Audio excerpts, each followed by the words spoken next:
All right, so now you can see that we have the website open. So next is, you can see install at the top.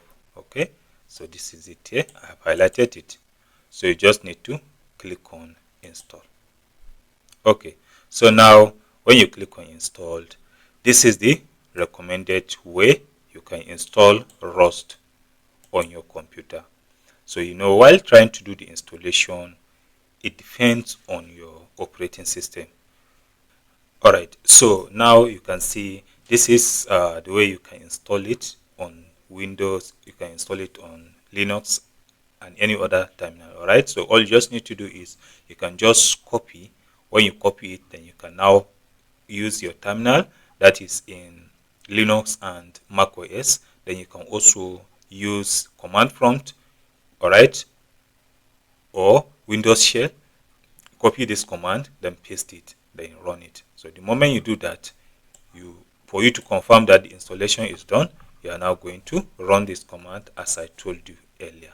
All right, so after doing the installation, next thing to do is we are going to try to set up the development environment. All right, so to do that, we first of all need to select the type of the IDE you are.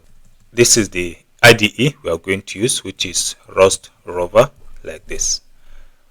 Okay, so this is a development environment created by JetBrains. So it is one among the powerful development environments made for Rust. All right, so you are going to download the version which is not Pro. All right, so the version that's meant for learning purpose. So you are going to download it and make use of it. All right, so this is the one that we're going to be using in this tutorial going forward. Then after this, if you want to use another option, so you can go with Visual Studio Code. All right, so now we are going to learn how to create new Rust application and also how to confirm that the created application is working perfectly, like we are going to set it up in the development environment and also test it out. We have two ways that we can be able to create new Rust application depending on the IDE. So if you are going to be using Rust Rover, so you can see I have the IDE open. Then if you are going to be using maybe Visual Studio Code or any other IDE, and you want to create the project using terminal or command prompt, then we have terminal open here. So I'm going to show you how to use both the two ways. So the first one, which is going to be using the terminal. So to do that, if you are going to create new project, so you are going to start with the word cargo, then you say new, then you are now going to give the name of your project. So if the name of your project is going to be Hello World,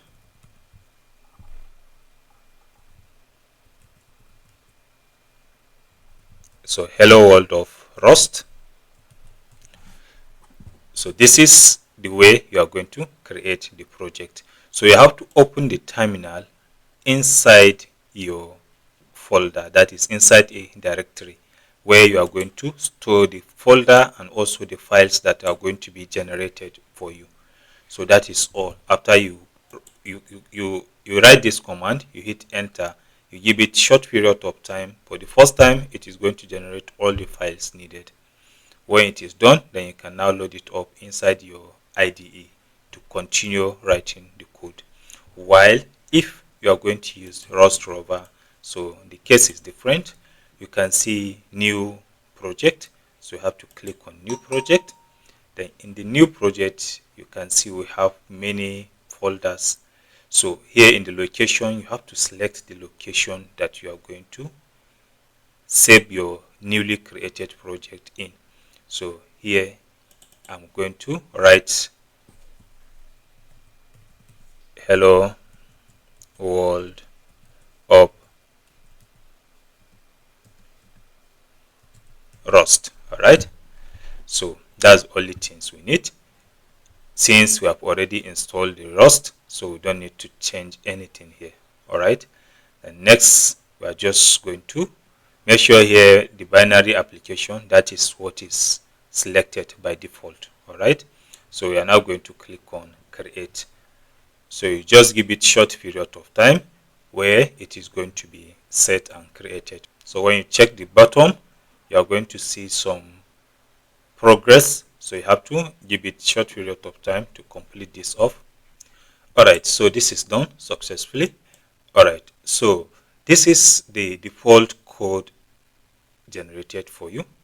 Then we also have another file which is cargo here. So this cargo, it is just like the manifest of your project.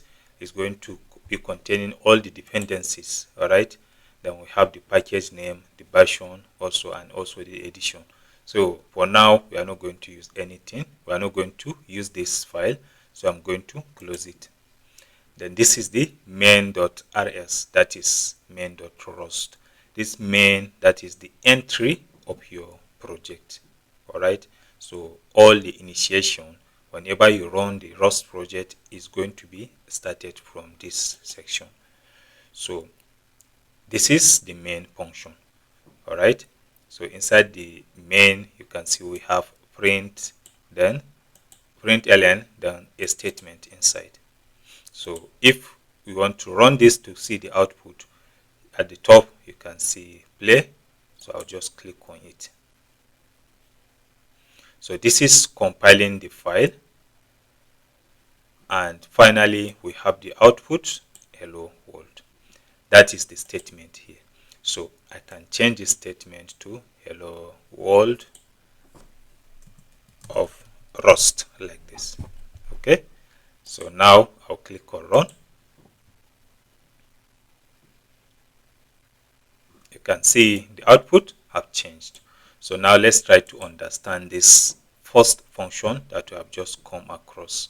So here fn, that is when you are defining a function, then main, that is the main function. So that's how you are going to do it. Then we have the parentheses here. All right, round bracket, open and close. So inside this curly brace, that is the block of code. So we call it block of code in Rust. So inside you are going to have a macro. So this macro println, that is print line. Then you must put the semicolon at the end.